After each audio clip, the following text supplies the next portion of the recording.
Sesungguhnya akan dibuka kota Konstantinopel, sebaik-baiknya pemimpin adalah yang memimpin saat itu, dan sebaik-baiknya pasukan adalah pasukan perang saat itu. Hadis riwayat Imam Ahmad Bukhari. Maka sejak saat itu pula sabda Rasulullah SAW menjadi sangat fenomenal di kalangan umat Islam. Banyak yang kemudian menjadikan sabda Rasulullah sebagai salah satu impian terbesar mereka untuk mendapatkan kemuliaan di sisi Allah Subhanahu wa taala. Salah satunya yakni Mehmed bin Murad atau yang kita kenal dengan sebutan Al-Fatih, sang penakluk. Sultan Mehmed II atau Muhammad Al-Fatih merupakan pangeran dari kerajaan Utsmaniyah, yakni keturunan langsung dari Sultan Murad II yang dilahirkan pada 27 Rajab 835 Hijriah atau 30 Maret 1432 Masehi di kota Edirne, ibu kota kerajaan Utsmaniyah di kala itu. Didikan dari kerajaan dan sang ayah yang tegas membuatnya tumbuh menjadi salah satu pemuda yang cerdas, berintelektual tinggi, dan berani. Beberapa pencapaian luar biasa sewaktu masih kecil yaitu kemampuannya dalam berbicara multibahasa seperti bahasa Yunani, Latin, Persia, dan bahasa Arab. Tidak hanya itu, ia juga telah mampu menghatamkan hafalan Al-Quran yang berisikan 30 juz secara fasih dan lancar. Meskipun demikian, sang ayah yang juga merupakan pemimpin dari kerajaan Utsmaniyah kala itu juga tidak lupa untuk memberikan berbagai ajaran melalui para ulama. Sebab sang ayah juga menyadari akan tanggung jawab besar yang kelak akan ia amanatkan kepada sang pangeran.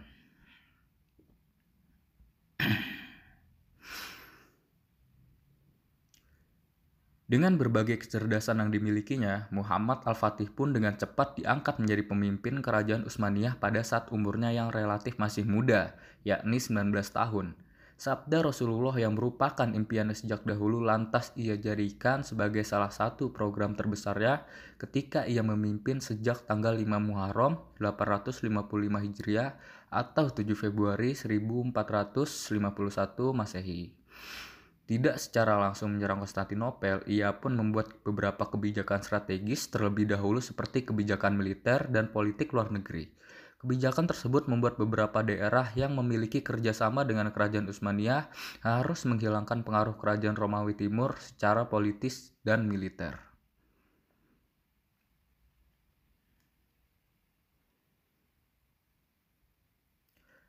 Sebelum ditaklukkan oleh Muhammad Al-Fatih, daerah penting dari kerajaan Romawi Timur yang telah berkuasa selama 11 abad ini pada dasarnya telah diserang oleh beberapa prajurit umat Islam terlebih dahulu.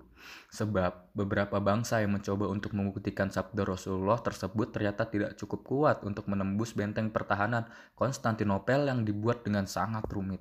Untuk dapat menaklukkan Konstantinopel, Sultan Mehmed II telah mempersiapkan prajurit sebanyak 4 juta orang dengan taktik perang yang akan dilancarkan dari darat. Menaklukkan ini sejatinya tidaklah mudah, sebab prajuritnya harus mengepung benteng Konstantinopel selama 50 hari. Tentu saja, hal ini membuat prajurit dan dirinya sempat putus asa lantaran pengepungan tersebut benar-benar menguras tenaga, waktu, pikiran, hingga perbekalan. Kerajaan Romawi Timur telah membuat pagar kuat di laut sehingga mustahil bagi musuhnya untuk menyentuh benteng kecuali dengan melewatinya.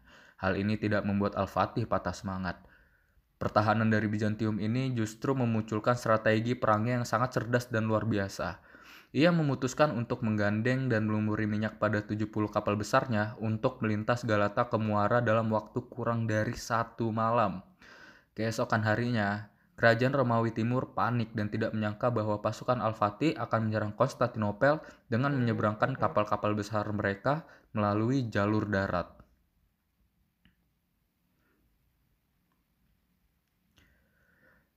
Dengan strategi perang dari Al-Fatih yang menakjubkan tersebut, akhirnya benteng pertahanan Kekaisaran Romawi Timur pun runtuh.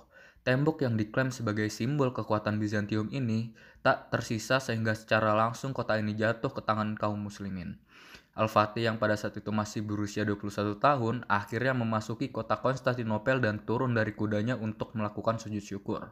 Setelah itu, kota Konstantinopel resmi menjadi bagian dari daerah kekuasaan dari kerajaan Utsmaniyah.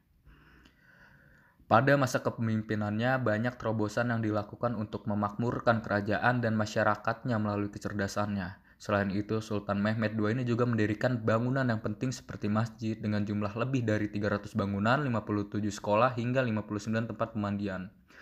Sejarah dari nama Istanbul pun tidak jauh dari perang yang dilakukan oleh Al-Fatih ini. Setelah dapat melakukan benteng Konstantinopel, ia pun kemudian memasuki gereja terbesar di kota yang indah tersebut. Gereja Hagia Sophia yang merupakan tempat ibadah pada masa Kekaisaran Bizantium kemudian diperintahkannya untuk dijadikan sebagai masjid.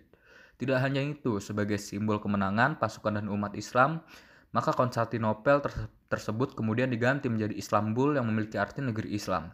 Seiring waktu berlalu, Istanbul akhirnya disebut dengan kota Istanbul.